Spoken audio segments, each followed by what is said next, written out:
So this class is supposed to be for the clinical officers, so these are like more simplified. But I knew that you will come, so I make a class a little more complicated, okay? So if you have doubts, you can interrupt me. So we're going to talk about today preeclampsia. Preeclampsia is a very common disease. I don't know, Abdi, have you seen a patient with preeclampsia in these days? Yes. Have you seen a very seriously ill patient? No, never? Like a eclamptic patient? Or a patient with neurological compromise?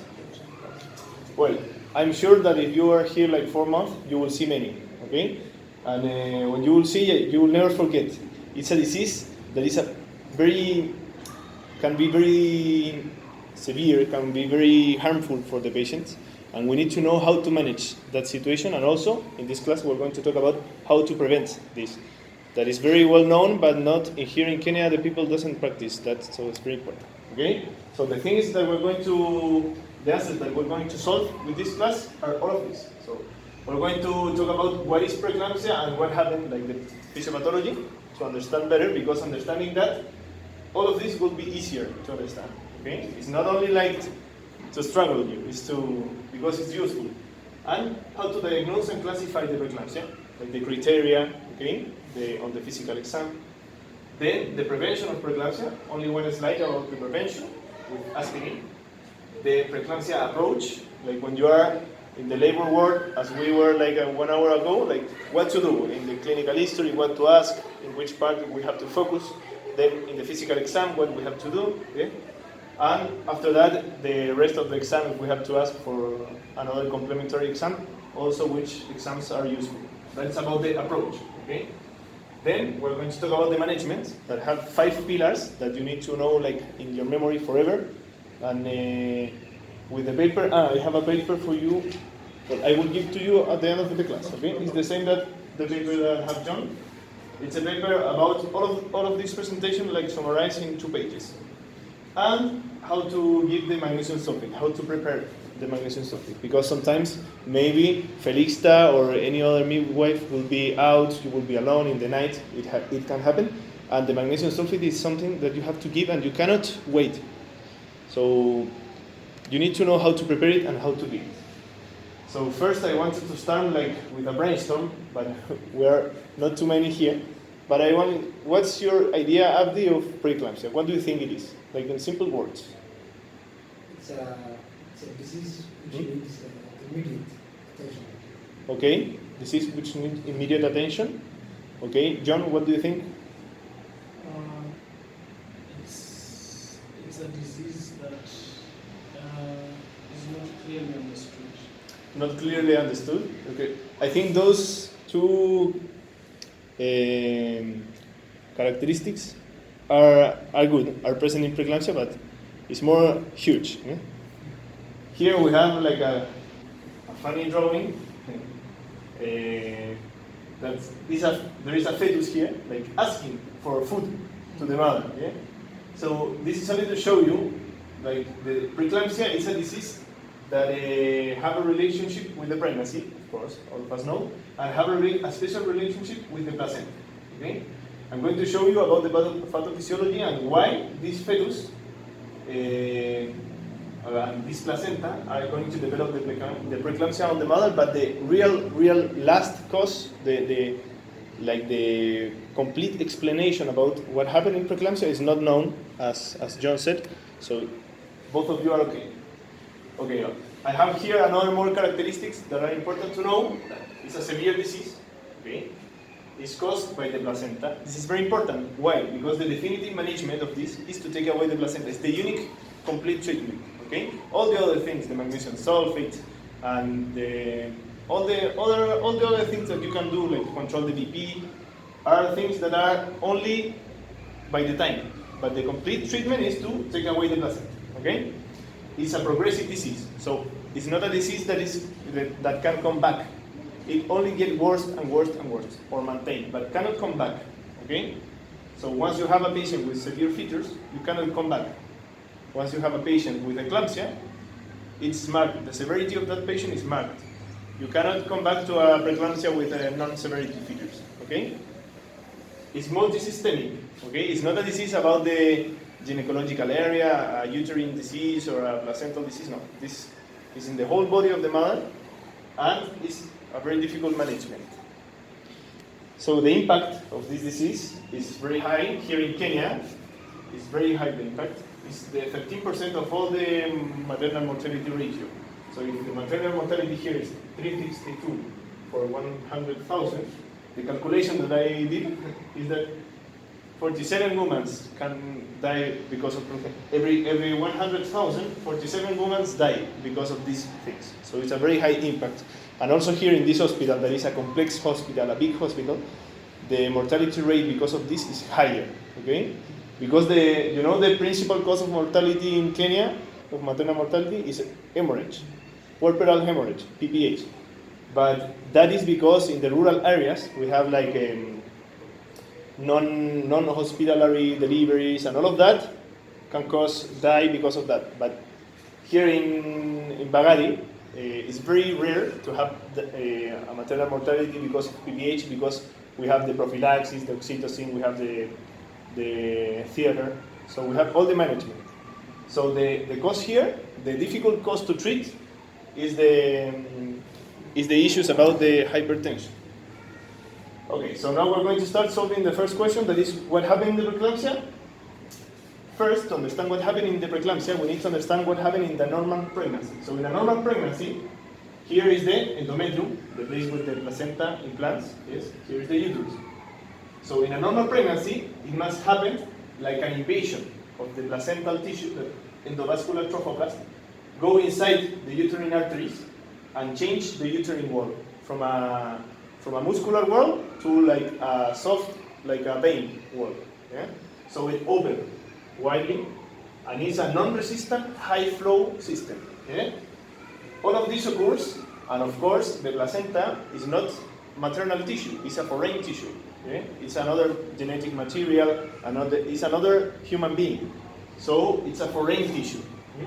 So it must happen during this process an immunomodulation that is caused because of the hormones. The progesterone increases, the estrogen increases, and this change the immunological system of the mother, so allows the mother to have an immunomodulation and to accept this invasion without trying to react against the placenta. Okay?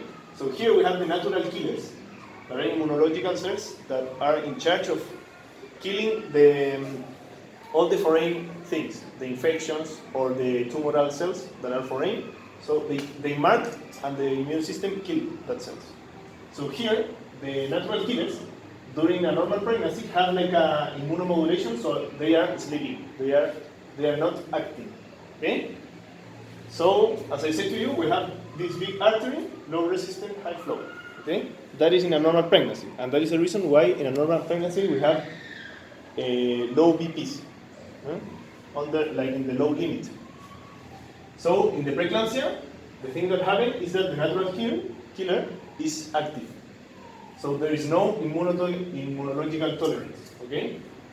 That make like the placenta, the invasion of the placenta is not too much, and this space is little. So this creates like a high resistant flow. Okay? There's a no correct invasion of the placenta. So it have like an immunological substrate, this disease. So if we make here a comparison, we can look the difference that I say to you about the diameters. Yes? We have this little pipe here, and here we have this big pipe. Before the 20 weeks, there's no problem. Hakuna shida, how do you say? Why? Because before the 20 weeks, the baby is very little. The fetus is very little. So the demand of nutrients, of glucose, of oxygen, of blood is not too much. So this pipe doesn't matter because the placenta can afford. But after the 20 weeks, there is a point of no return when the fetus is growing more. So it's growing faster and also it's bigger. So the demand is very high, it's getting high, and this little pipe can afford that quantity of volume. So what do you have to do when you have a very little space and you need to give a lot of blood? You have to increase the pressure. Okay?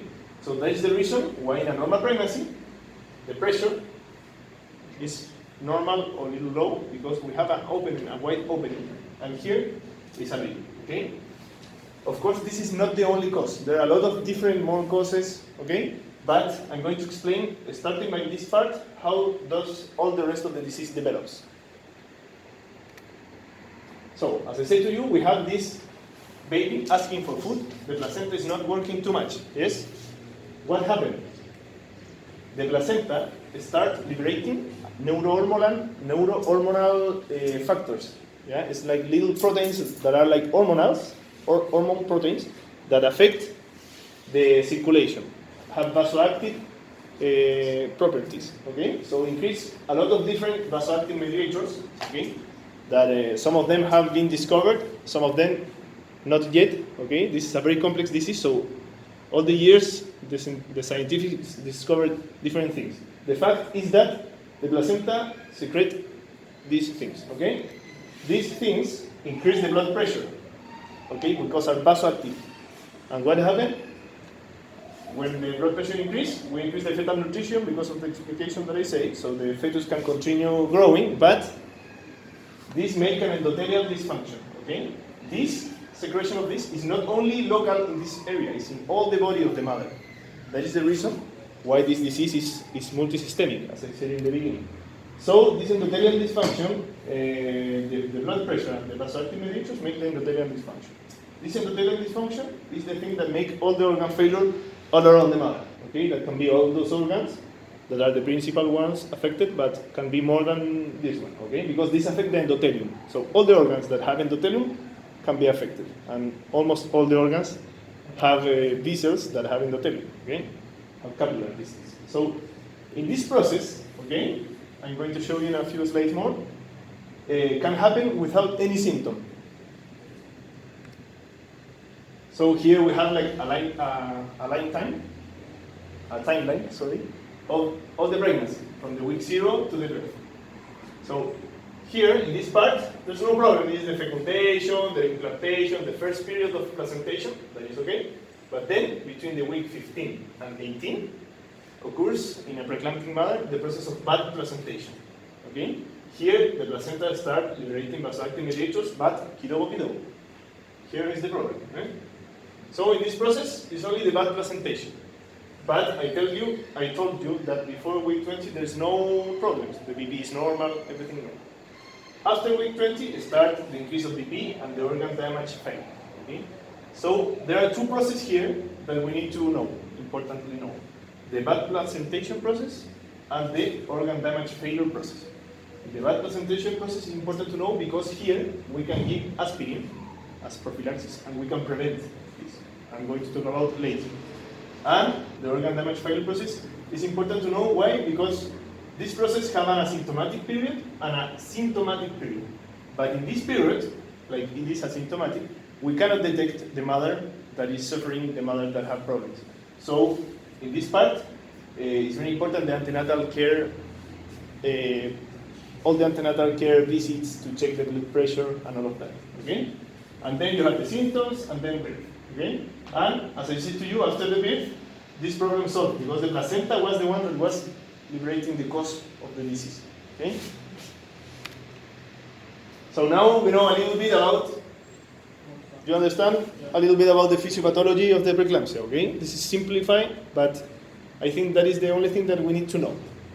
Now we're going to talk about how to diagnose and classify the preeclampsia. Okay? According to the Kenyan Ministry of Health guidelines, the hypertension, we need to diagnose preeclampsia, we need to know two important things. One is hypertension and the other is proteinuria. Hypertension, we're going to symbolize with this. Every time that you see this logo means hypertension, okay? And we can define hypertension in two ways. Elevated BP is about 140 with 90 separated by 4 hours, okay?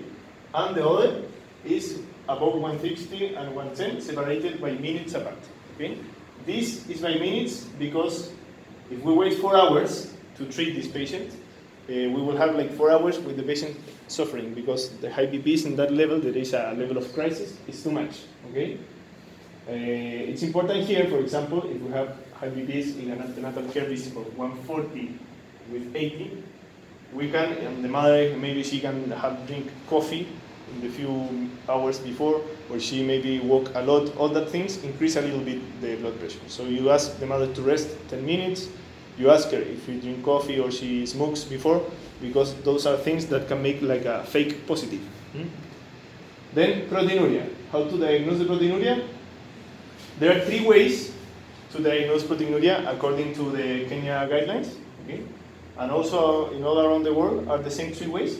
But these 2 ways we don't have in Bagandi. Okay? That is the proteins in the 24-hour urine and protein creatinine ratio. All of those are expensive ways and we don't have here in this hospital, so we use the dipstick reading. That is the thing that we have in the world. We use daily, yes?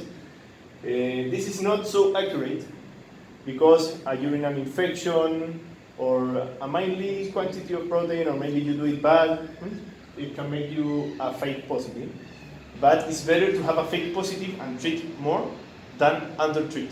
That is the reason why the ministry accepts this like a valid test, because the other tests are not widely spread. So for proteinuria, we're going to use this image, okay?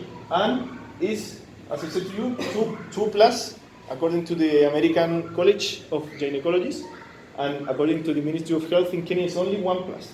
Okay, so if you see 1 plus, you can be able to diagnose the proteinuria. So here we have the hypertensive disorders. Okay, I'm going to talk about 2 classifications: the classification of the hypertensive disorders and how to diagnose them, and also the classification of severity. There are 2 different types of classification that we must do in all the patients with preeclampsia. Okay, so that is the first classification. That is the other classification. Why we need to make the classification? Because it's very important for us. You know, I talk about that the definitive treatment is to take away the placenta, yes? So the definitive treatment is the birth, the delivery. To decide when we have to deliver the baby, we need to make a balance between the risk of the baby and the risk of the mother. Okay? So the prematurity risk of the baby, we put in one side of the balance, and the risk of the mother in the other side. Okay? And how do we assess this risk? Knowing the gestational age in this side, and knowing the severity of the preeclampsia in this side. And how do we know the severity? With all this classification. Okay? Are we together? Yes? Are you tired? Are you okay? Any question? Okay.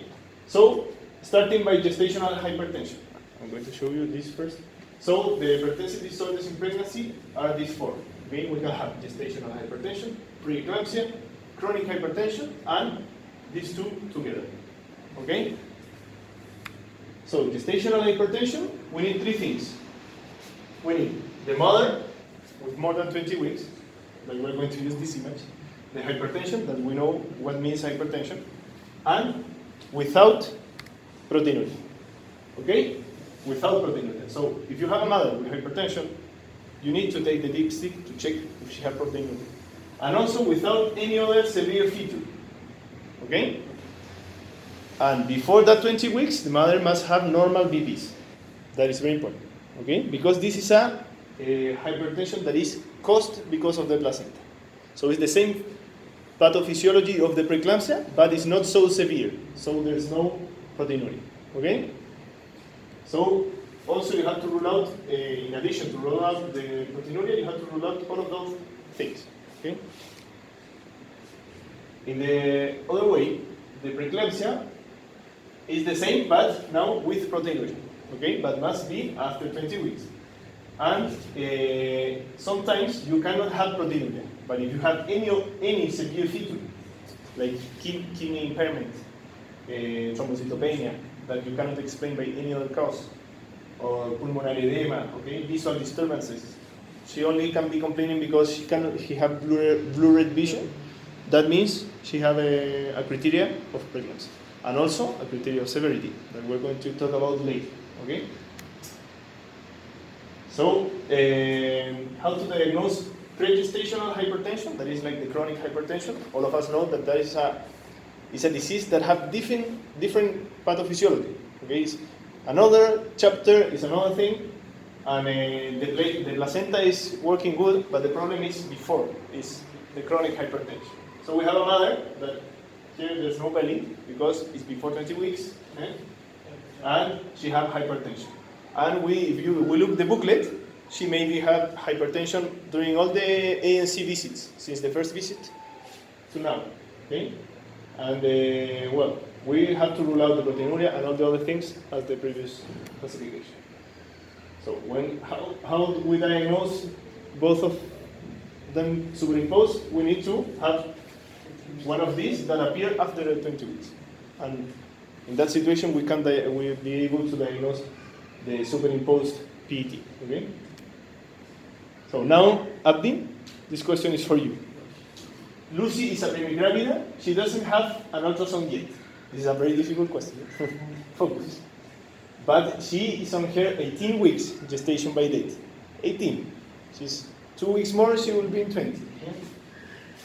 Safe and trustworthy. I talked with you this when we make the clinical history to the patient. Yeah? So safe means the patient remembered the date, and trustworthy means the patient was regular. Yes? Hello, how are you? You skip all the scientific part, the difficult part, okay? But we will continue. And the BP in the ANC visit was 140 with 90, 143 with 90. Can she have preeclampsia? Yes or no? No. Are you sure? Yes? Okay. Someone have another opinion? You can maybe read this. Yes, because the gestation by date maybe is not the correct. It can be.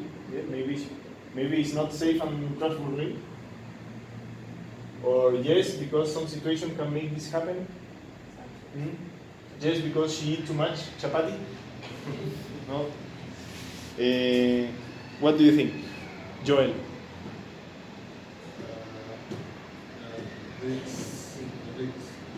We were talking about. I'm going to only to introduce the ones that are late. To diagnose preeclampsia, we need 3 things. The classical way to diagnose it.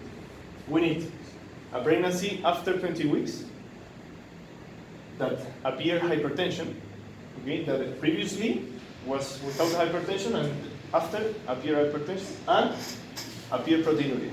So those 3 things together, we have preeclampsia. And we're now in a question where we have a mother that had the criteria but 18 weeks. So the answer, She can have chronic hypertension. Yeah, she can have chronic. Okay. The answer here is the letter D. Okay? It's very weird to have preeclampsia before the 20 weeks, but it can happen in 2 important situations that you need to know. When we have a twin pregnancy. Why? Because here we have more placenta than the normal. We have 2 placentas, or maybe 1 placenta for 2 babies, so it's a bigger placenta. So, as we know that the disease is caused because of the placenta, maybe this balance of the needs of the fetus that start the disease. You remember that I said to you that the disease starts because of this. Here. Yeah? So we have a point when the fetus start having problems with he need more nutrients. Yes? That point is usually in a normal pregnancy 20 weeks. But if we have a twin pregnancy or a molar pregnancy, it can happen before. Okay? That is the thing. So this point can happen a little before. Okay. Only for you to know. So after that question, we are going to continue. I have it here. But, so in summary, for the one that was lost, these are the 4 different hypertensive disorders in pregnancy. The gestational hypertension without proteinuria, but with new onset of hypertension after 20 weeks. The preeclampsia, there's new onset of hypertension with proteinuria.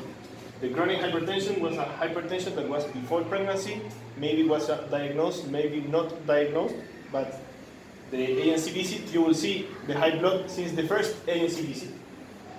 And the chronic with the PET superimposed is the same than this, but in the week number 20, starts all of this. Now, that we know this classification, we're going to talk about the classification of the severity. And this is the most important classification for us that work in the hospital, because we see the patient with the severe features. Okay? So we can classify this without severe features, preeclampsia without severe features, preeclampsia with severe features, and preeclampsia with emergency features.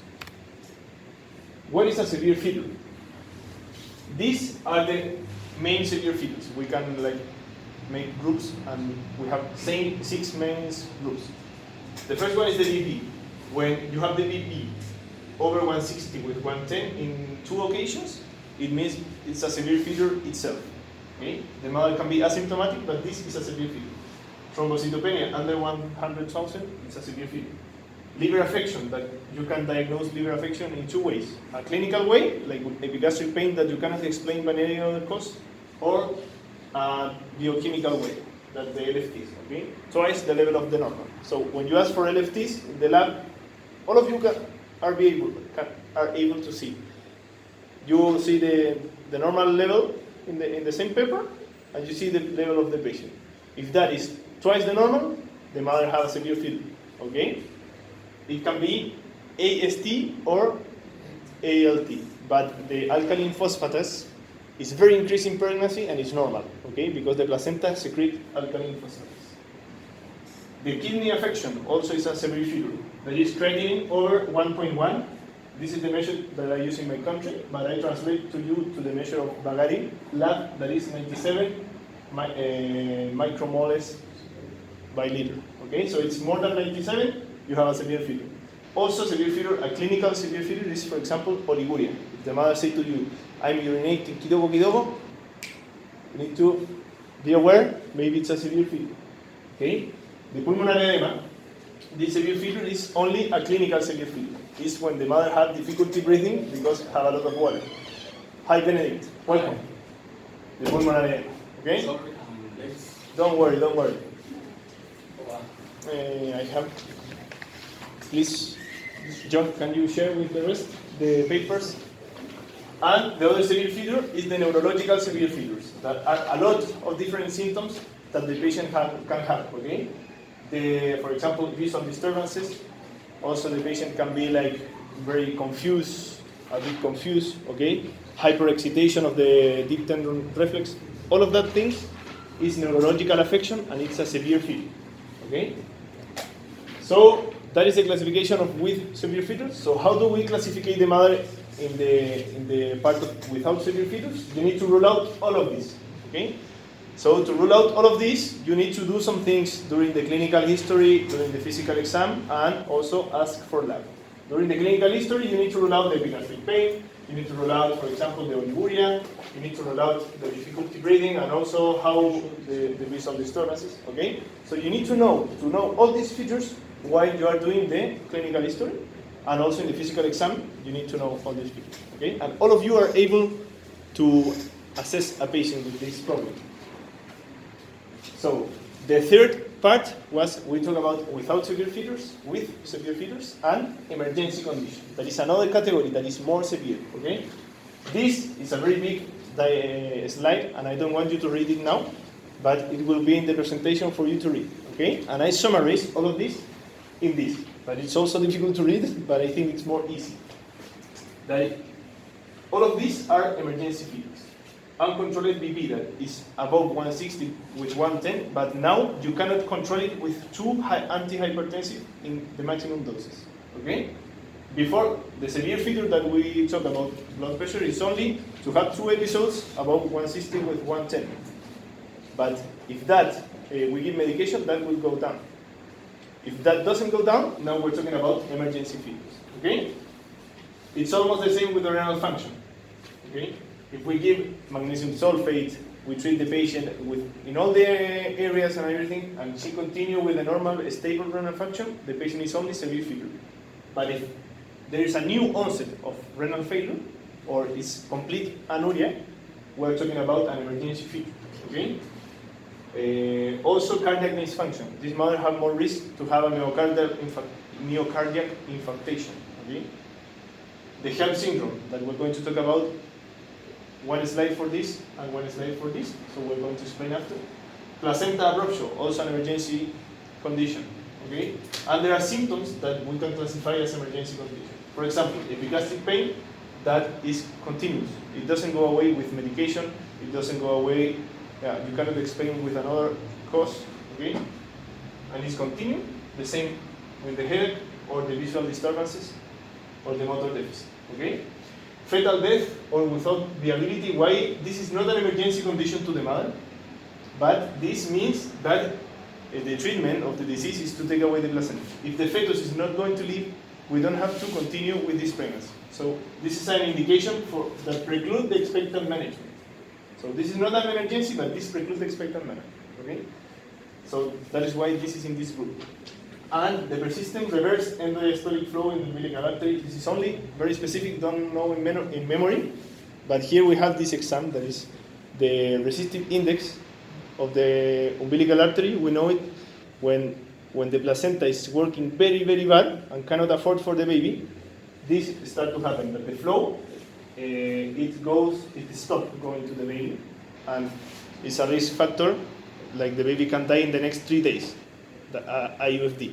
So we take away the baby because we know the baby is going to die. Okay, so the health syndrome. Benedict, have you listened about the health syndrome? Never? No. Today we have a patient in the ward, but you're not in obstetrics. What was your name? Sorry, it's very difficult to know your name.